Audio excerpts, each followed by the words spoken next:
What's up, nerds? OBD back for MTG Next Door. Something a little bit different today, since I'm not going to be opening any packs after that catastrophe that was my Spider-Man box.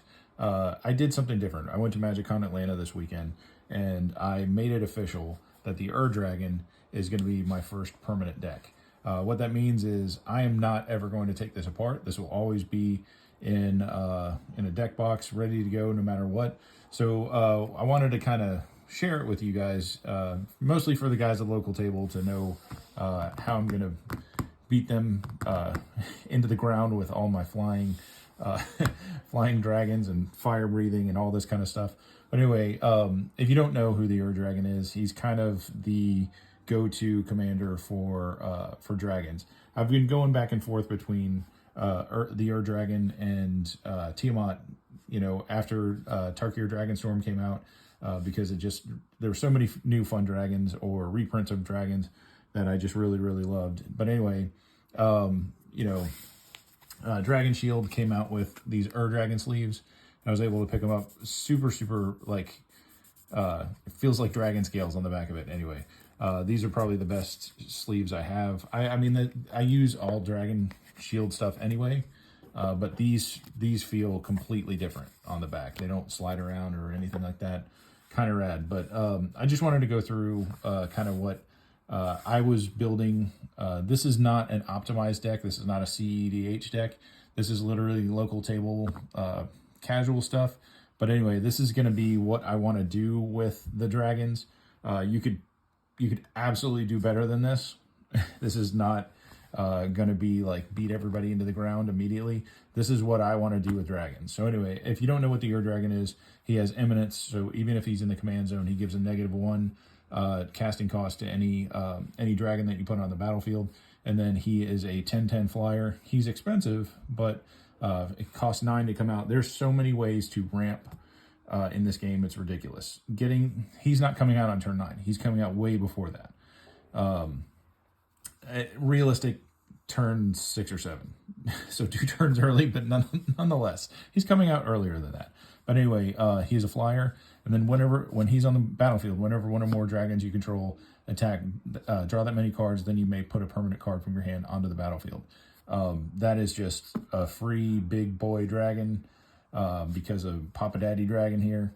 Anyway, I wanted to go through this and kind of break down what I want to do with dragons. Just because my first real fun deck that I built was Miram. And I'm going to give you a guess who the first dragon up that we're going to talk about. It's Miram, Sentinel Worm. So copying dragon spells. Just absolutely, completely up my alley.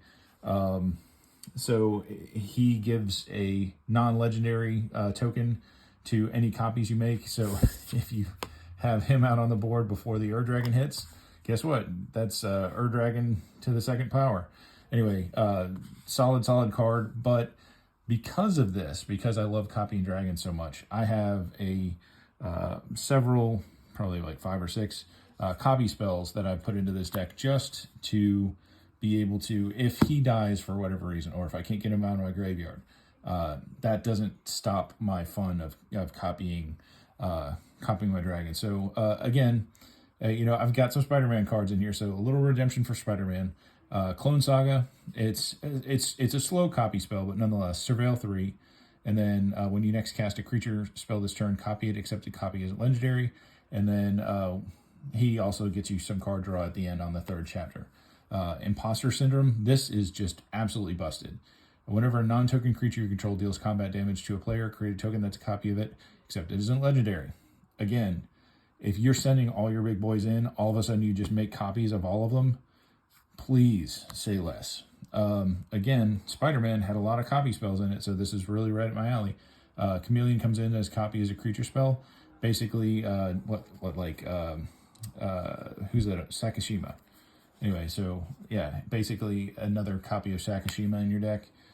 This is from Final Fantasy, Realm Sketching. Create a token that's a copy of target artifact, creature, or land. Now, this doesn't get you around the legendary rule, but there are non-legendary dragons in this deck, or you can always throw this on like a whelp that gives you -1 on casting a dragon. Irenicus Vile Duplication. So again, it gets around the legendary rule. So you get to create a copy of a creature. And then Sakashima the Imposter. So this comes out as a copy of whatever dragon, but its name stays Sakashima. It's kind of like, exactly like Chameleon. Chameleon is always going to be Chameleon, but he's going to have all the abilities and activated triggered abilities of whatever dragon you're controlling. So when you're copying things, you tend to make tokens.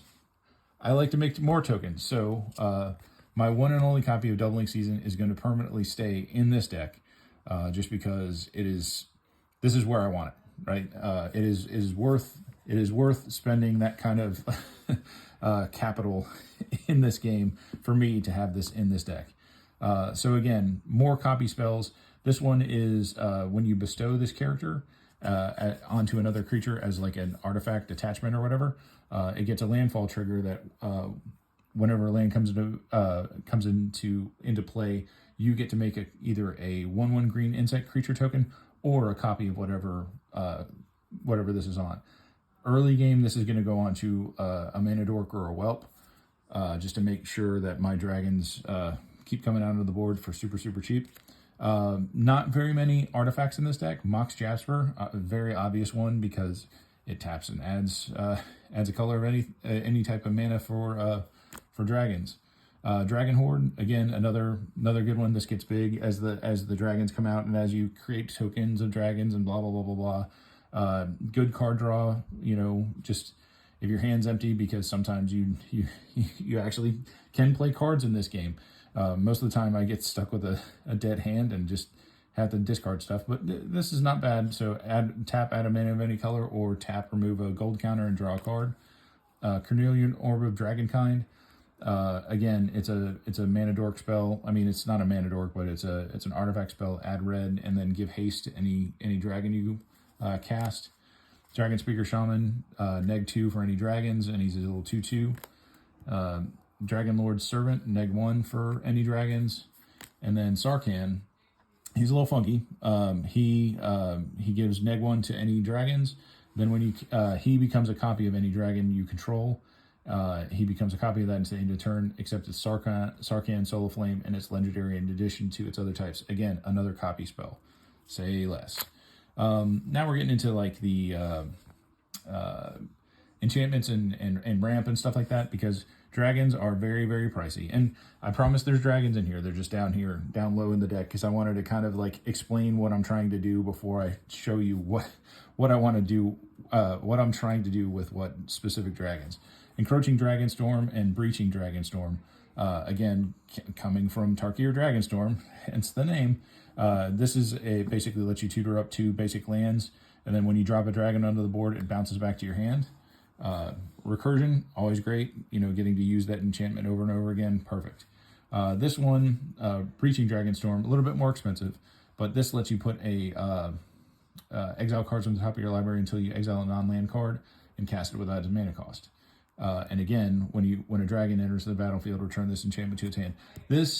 Comparing these two, this is more useful. This is more fun, because you could get a counter spell at the wrong time.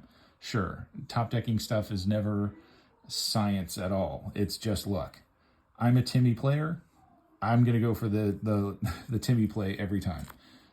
Again, ramp Frontier Siege. Just having this being able to, if my ramp situation is fine and I don't need to use this double green every one of my main phases, I can definitely, when a creature you control with flying enters, you may have it fight target creature. If I want to just beat up everything on the board, I can change that. But I mean, who's gonna not choose cons when this comes out? I mean, you basically, on your first turn when you cast it, you're paying 4 for it. You're gonna earn your mana back in those 2 main phases, because it gives you 2 green mana at your first main phase, 2 green mana at your second main phase. This is just this card is just busted. Again, if somebody is just playing solitaire and they keep on casting stuff, I want this out so I can catch back up, because dragons are expensive. I need money to pay for them, so treasure tokens, always a help. Commune with Spirits, this is just look at the top 4 of your cards of your deck, enchantment or land. So this is just into my land ramp stuff. This is a fun ramp card that I played with a lot. So basically it's reveal cards off the top of your deck until you reveal a land, and then put that card into play. And then you challenge another player. You both reveal cards off the top of your deck. Whoever wins, if you win, you get to put this card back in your hand and play it again. It's worked a couple times like that. Most of the time it just goes in my graveyard, no big deal, but you still get a land out of it for 3, which is not horrible.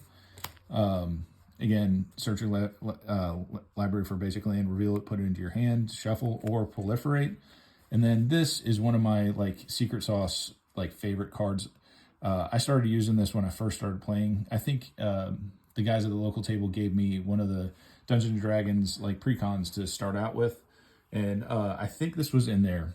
Maybe, I don't know. This copy comes from Tarkir. But anyway, Hideaway 4 in a dragon deck. You can absolutely super easy get this secondary value. So basically it's for green into tap. You play exile. You basically look at the top 4 cards of your deck, tuck one under here as an exile, and then you pay a green, and you can play that card for free if you have 10 or greater power.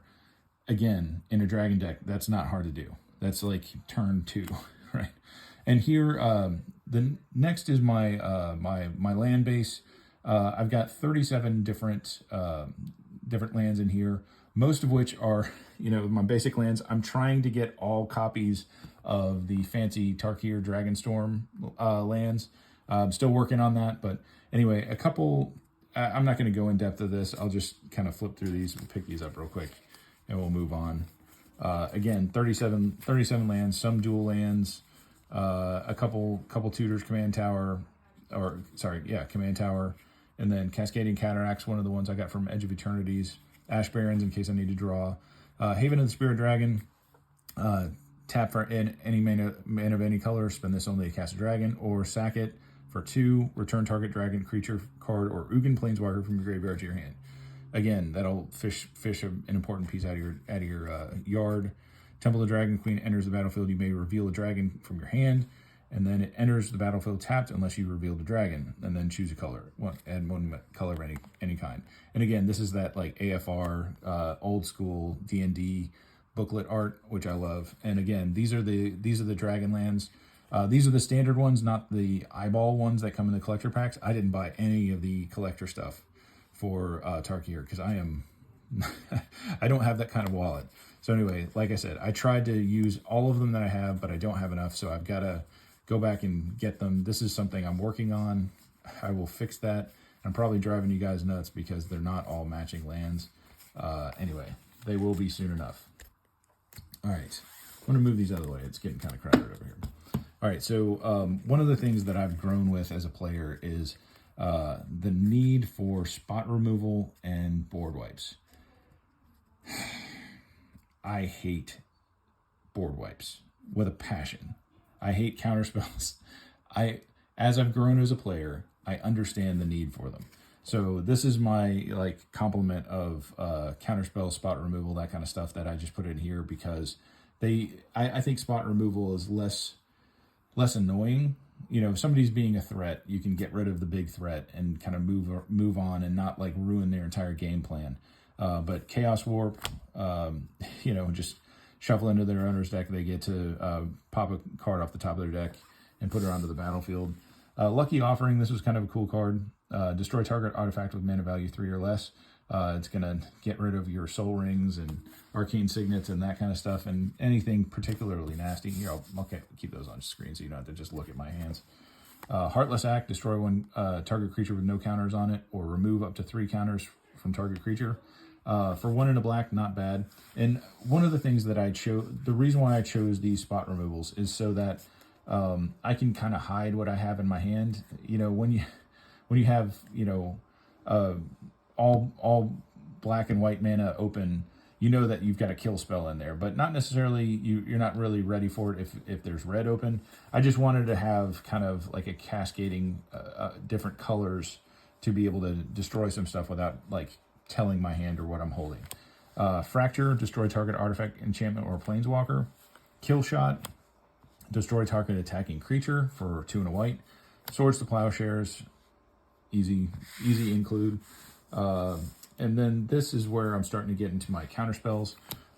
Dispelling Exhale is 1 in a blue, and then you have to behold a dragon.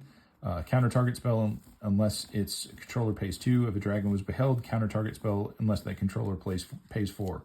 In this deck, I'm likely going to have a dragon either on the board or in my hand. Dazzling Denial, again, it's just a counter spell with a cost associated to it. If the player can't pay that cost, then you get other stuff. Divert Disaster, again, if they pay 2, they can counter my counter spell, but then I get a lander token, so I get a free land out of the back door. Just counter spell, classic counter spell. Day of Judgment. This felt dirty putting in here, but I completely understand why we need counter spells in this game, board wipes in this game, because sometimes people get out of control. It's time to reset the board. I get it. I hate it. Whatever. It's in there. Now we're getting into the true Timmy in me, and this is the next card. This almost makes an include in every single 5-color deck that I play, because it's the only time you're ever going to be able to use it, because Door to Nothingness enters tapped, and then you have to pay double Wooburg, sacrifice Door to Nothingness, target player loses the game. If somebody, you just need to get them out of your way, this is the way to do it. So far, I've killed Mr. Pink and Stitch with this, and I'm going to get a t-shirt with, like World War II fighter pilots would have like stamps on the side of their planes with how many people they've shot down or whatever. I'm gonna get a t-shirt with a Door to Nothingness like stamp on it, and every time I get a kill with Door to Nothingness, I'm gonna put a stamp on that and bring it back to the table. That is gonna happen. I am gonna get that shirt. This is a win more card. This card is only good in a dragon deck. There's no other deck that's good that this card will work. It's called Call the Spirit Dragon, again for Wooburg. Dragons you control have indestructible. At the beginning of your upkeep, for each color, put a 1/1 counter on a dragon you control at the of that color. If you put 1/1 counters on 5 dragons this way, you win the game. You're in 5 color. You're gonna put 5 dragons out there. Anyway, it's not hard to do. Monstrous Vortex. This is basically a better version of Cascade is Discover. So Discover X, where X is that spell's mana value. So you basically just exile cards off the top of your deck until you cast something that the X matches their mana value. Anyway, free dragons. Yes, please. Thank you very much. Become the Avalanche. Draw a card for each creature you control with power 4 or greater. Then creatures you control get +X till end of turn, where X is the number of cards in your hand. Again, that can go wild really, really fast, because if you have more than 7 in your hand, you're like, oh, wow, these dragons are super dragons now. Temur Ascendancy. Creatures you control have haste, because dragons are big and slow. Having haste is nice. When a creature you control with power 4 or greater enters, you may draw a card. Again, you need cards to play this game. Card draw is good. Ghostly Flicker. This is just a single copy of a Flicker card just to protect me in case, like a Cyclonic Rift comes out, which it does often at our table, because there's certain players that love to play it. I hate Cyclonic Rift. It just hurts so bad. Just that, it's a one-sided board wipe, and I understand why it's a good card. I don't have it, and maybe that's why I'm so salty about it, because I don't own a copy of it. But anyway, this is to, just flicker my characters out so that they don't all leave the board for a Cyclonic Rift or a board wipe or whatever. Path of Discovery, again, this is just another cheesy way to get lands onto the board so I can ramp faster. Behold the Sinister Six. As much as I complained about getting 2 copies of this in my Spider-Man box, getting 6 creature cards with different names from your graveyard to the battlefield for 7. Not a bad card at all. And this is the Fancy Dancy. I got it out of my pre-release pack. So Beacon of Immortality. This is just one of those Timmy cards that I just really thought I've got to get this into play at one point. Double target player's life total, shuffle Beacon of Immortality into its owner's library. So the fact that it doesn't exile or go into your graveyard, it just goes back into your deck. Like if somebody if somebody mills you out and you play this, and then this becomes your deck, you just play it every turn. I have been milled in Commander one time. It was less than fun. Anyway, Garrick's Uprising, just a solid card. At ETBs, if you control a creature with power 4 or greater, draw a card. Creatures you control have trample. Whenever a creature with power 4 or greater enters the battlefield under your control, draw a card. Okay, so after this, we're getting into... Oh, can you see? Oh, there it is, Tiamat. We're going to get into the dragons, and I'll explain why I chose the ones that I did. And I know we're going on 20 minutes here, but I didn't really know how long this video would take. I'm not opening packs, so I don't have a way to kind of gauge that. But anyway, I think all that I have here are, just dragons from here on out. So lots of dragons in this deck. But anyway, the first of many, Tiamat, because he is the ultimate dragon tutor. When he ETBs, if you cast it, search your library for up to 5 dragon cards not named Tiamat that each have different names. Reveal them, put them into your hand, and then shuffle.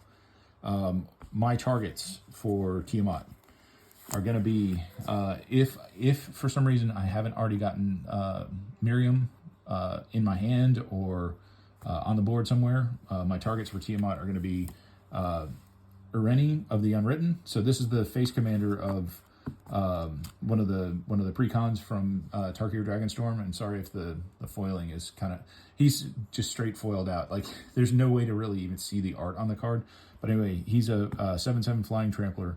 Whenever he enters the battlefield, look at the top 8 cards of your library. Enters or attacks, I'm sorry. You may put a dragon card from among them onto the battlefield, put the rest on the bottom of your library in any random order. Free dragons off the top of your deck, say less. And then Vitor, kin to all, he's just nasty, especially if you can make a copy of him with Miriam or some of the other copy spells I've got in here, because he just gets worse and worse and worse the longer he stays on the table. Okay, so at the beginning of your end step, if creatures you control have a total toughness of 10 or greater, draw a card. Then if creatures you control have a total toughness of 20 or greater, untap each creature you control. Then if creatures you control have a toughness of 40 or greater, each opponent loses half their life, rounded up. I had him copied on the board one time, and I had easily, like 60 power on the board because of all the stupid dragons I had. Everybody went down to 10 life immediately because they went from 40 to 20 to 10. It's just sick. Absolutely sick. This bad boy, Earthquake Dragon, he is so easy to cast because it costs X less to cast, where X is the total mana value of dragons you control. Look at all these mana values. They're not cheap. That number 14 goes down very, very quickly. And then he's a 10/10 flying trample, and then 2 in a green, sack of land, return Earthquake Dragon from your graveyard to your hand. So he's kind of death-proof in a way. Thrakis the Butcher, and let me hold this up here. He's another one that I don't see people talking about very much when I watch people doing dragon decks. But whenever he attacks, double the power of each dragon you control to end a turn. Yeah, just casually double the power. Oh, he's a 20 now. Yeah, say less, say less. And then this character is since he's a shapeshifter, Morphon, he's literally the best mana dork in the game, because he gives you spells. So basically you choose dragon, obviously. As he enters the battlefield, choose a creature type. Spells of the chosen type you cast get Wooburg less to cast. The effect reduces the amount of colored mana you pay. So basically you have him on the board. Tiamat costs 2. Yeah, Tiamat costs 2 when Morphon's on the board. And if you cast him, if you copy him somehow, oh my gosh, disgusting. Anyway, Blast Furnace Hellkite. I'm sorry, and I'll hold that up for you guys. Flying double strike. Creatures attacking your opponents have double strike. Incentivizing your opponents to attack other people. Yep. This one is just a fun one. I've not ever gotten him onto the board, but I want to. Scale Lord Reckoner. When a dragon you control becomes the target of a spell or ability an opponent controls, destroy a target 9/9 permanent that player controls. You touch my stuff, I blow yours up. That's basically what he says. Stormscale Scion. This is kind of another one of those big baddies from Tarkir Dragonstorm. Gives a static 1/1 to all other dragons, and then Storm, copy him for however many spells you played this turn. Dragon Lord Targa. When he enters the battlefield, it deals 5 damage divided as you choose among any number of target creatures and planewalkers your opponents control. Basically just 5 ping damage wherever you need it to go. Say less. Varric's Bladewing, if you kick him when he comes out, you can make another 4/4 red dragon creature. Varric's Blade, so Carrick's Bladewing and Varric's Bladewing come out. Again, you don't have to kick him. He can come out for 4, which is nice for a dragon because most dragons don't come out for less than 6 or 7. And well, here's a 5 Goldspan Dragon. He makes you a bunch of money. And then if you tap treasure tokens while he's on the board, they get 2 mana instead of 1. Silumgar, the Drifting Death. When a dragon you control attacks creatures defending player control gets -1, -1. So if you send all your dragons and just reduce the opposing forces by however many dragons you're sending across the board. Whew, gross. Tyrant's Familiar. This one just sounds fun. As long as you control your commander, Tyrant's Familiar gets +2/+2, and whenever Tyrant's Familiar attacks, it deals 7 damage to target creature defending player controls. Basically, you're going to send it right into the face of their commander every time. And then you've got two classics here: Ancient Gold Dragon and Ancient Brass Dragon. I do not have Ancient Copper. That's why these two are here. He fishes a creature out of your graveyard, and he creates a bunch of little blue fairy dragon creatures. Again, I don't think I've ever actually gotten them on the board. I want to. They're going to stay in my dragon deck because they're the fanciest dragons I have, right? I mean, maybe not. Maybe not now. But for the longest time, these were the fanciest dragons I had. And I don't think I've cast them even once. I don't know why. It's just statistically, it's impossible that I've not drawn them into my hand so I can play them naturally. But somehow that's happened. Now that I've said that, next time I play this, it's going to happen. Another slept-on dragon, Skanos Dragonheart. Whenever it attacks, it gets +X/+X in a turn where X is the greatest power among other dragons you control, and dragon cards in your graveyard. Choose a background. So he could be a commander. I'm not going to use this as a commander. Why would you ever when there's the Dragon or Tiamat around? And then this came out of my Mystery Hue Booster bundle, the Con in a Box or whatever that I got. This is Scourge of Valkus. It is a 4/4 flyer for 5. And whenever this creature or another creature dragon you control enters, it deals X damage to any target where X is the number of dragon you control. Again, that can get out of hand really, really fast. And the last but not least is Artarka World Render. Flying Trample. Whenever dragon you control attacks, it gains double strike into end of turn. It's just did you want a lot of damage? Because he'll let you do it. Anyway, the stars of this deck are absolutely Morophon, Ureni, Baitor, Tiamat. Here, let's just make a huge mess of this. Obviously, Dragon kind of makes it all work. Mirim is such a fancy card. Yeah, dragons, love them. They fly, they burn things. Anyway, they're a lot of fun. They're expensive, but they're worth it. So this is my first permanent deck, and they're all in the fancy dragon shield dragon sleeves now. So permanently assembled, never to be taken apart. Anyway, hope you guys enjoyed it. Talk to you later.